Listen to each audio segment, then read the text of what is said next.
Oh, I don't know. Hopefully she comes back from the correction. Yeah, yeah. But yeah, you're totally right.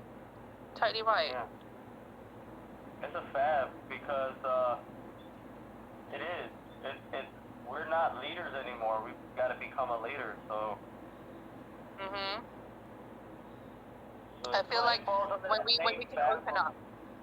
yeah, same under that fab of like more or less of like what me and my ex are going through, like splitting up and kids being like in the middle of parents, like how I was growing Mhm. up. Um, Yeah. my family more or less like I had different family, like I had a father and a mother, of course, but they wasn't Mm. together. They were split up, and now my life is split up. My daughter is with her grandmother, and and me and her mom are not together. So it falls into that fab of everybody breaking up and you know really Falling into that pattern. yeah, pulling into a path of not right situations, Mhm. Mhm. Mhm. or that's not talking it out like human beings and finding out a way that you can keep a relationship. Yeah. And do you feel like that's a lot to do with communication? It is a lot to do with communication because I was in prison at the time that we Oh, split up. see, yeah, So yeah, more or less, more or less to say, I'm not to ponder on that relationship anymore. Which is sad to say. When people come out of prison, they feel like their yeah. significant other should have waited for them. But Mhm. if it's God's will and if it's a spiritual will, God's gonna move that situation somewhere else where you can grow mentally Yeah. and physically. You know. I think So sometimes when people are apart from each other that long, you grow as individuals, and sometimes when you grow yeah, as we were together individuals, six you years. become yeah. We were together almost 6 years. We had a child within a year. Well, we had a child. My daughter was born 2019. I went to prison 2 days after she was born. Hmm. More or less to say, like I do feel my significant other. She's my ex. I feel her. The mentality that she was at. She had to defend for herself, and she had to raise a kid all by herself. So, Mhm. Mhm. more or less to say, like she did me.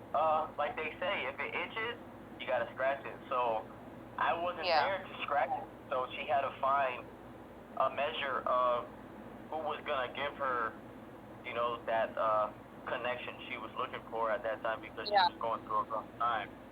And Yeah. with that being said, she was here raising a baby at my father's house while my mother Yeah. was while my stepmom was while she was dying. So she went through a change of a lot of things of losing a man Yeah. that she was with for like 4 or 5 years at that time.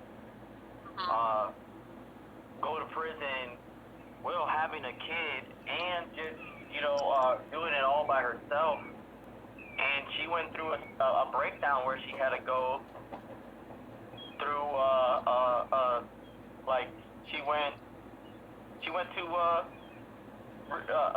what is that, rehab and stuff like that. Mhm. And Mhm. she had to find herself, and she found herself, and it wasn't with me. So Yeah. more or Yeah. less to say, we grew up, and but we're friends. I'm not gonna lie there. We could talk on a level of respect and a level of dignity. That Yeah. because we know that we're parents. So it's And this is the thing, it's some people that sometimes are spent time apart from each other, they grow up as individuals, and sometimes those paths never cross again. They're never on the same level. And you know what, that sometimes that sounds really harsh, but sometimes that is life, and maybe sometimes it's for the best for both parties, um, yeah, to grow as individuals. yeah, that's true. Let's see what's going Mhm. on. Okay. Yeah, can't see my screen right now.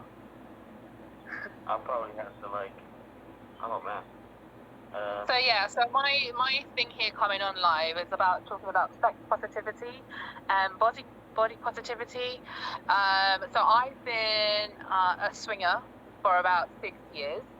I've been in open relationships. I've met people in what we call the scene.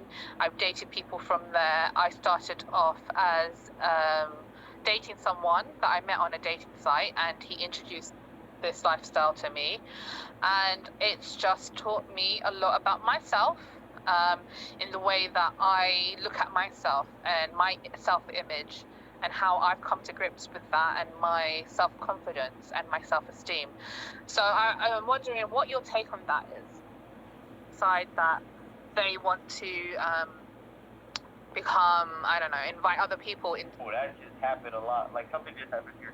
I, like, disappeared and came back. But, Yeah.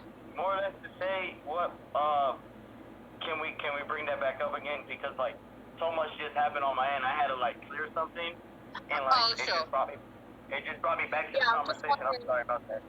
I'm just wondering what your opinion is on people who may be, like, married for, like, 20, 30 years, who then suddenly decide to open up their marriage, and more than just their marriage, more like just their sex lives, to other people, involving other people in their sex lives.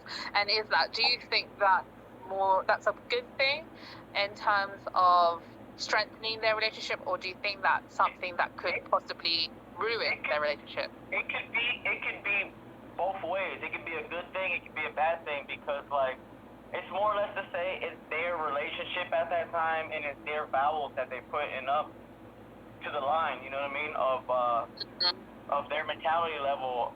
If I was in a marriage, I would keep it at the two people that we took the same vows at the same time, and keep it at a level where we both respect each other's bodies, and come up with a situation where we could create a boundary where we feel comfortable of expressing our feelings towards each other.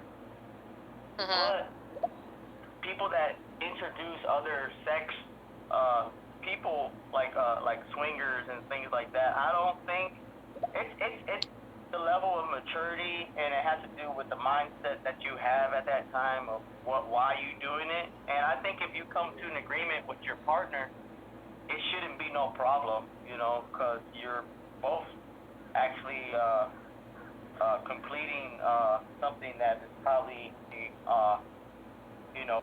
Yeah. So I've changed it to swingers. Do you approve or condone it? So let's see what people say. Yeah.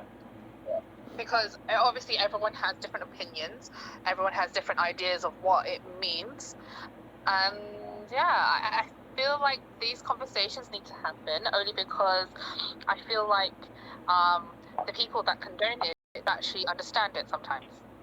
Yeah. Some people that do it straight off the bat are more or less the younger crowd that really don't get the picture of why they're swinging or why they're doing this.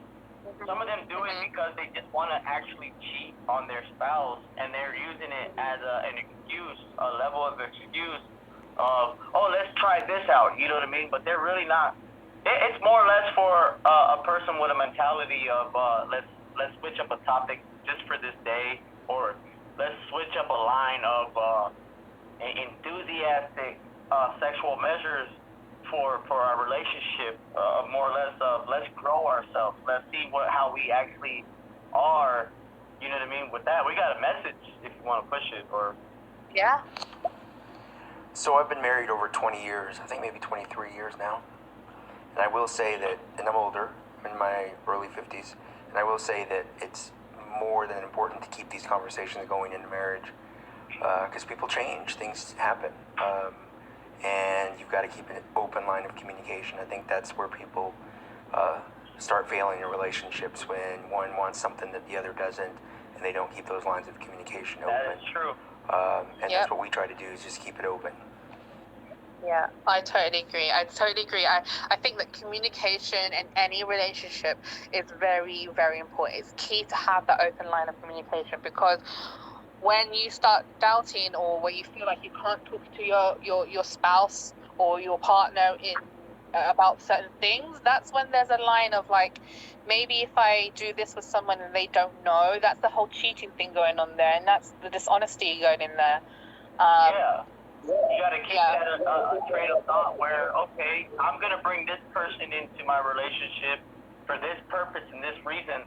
And if the other body agrees with you that, okay, well, we can bring this into the table, how long you want to bring it, you know what I mean? And if both ends are truthful and honest about the situation, I think there will be no wrong in it, because we both agreed on the measurements of the sex.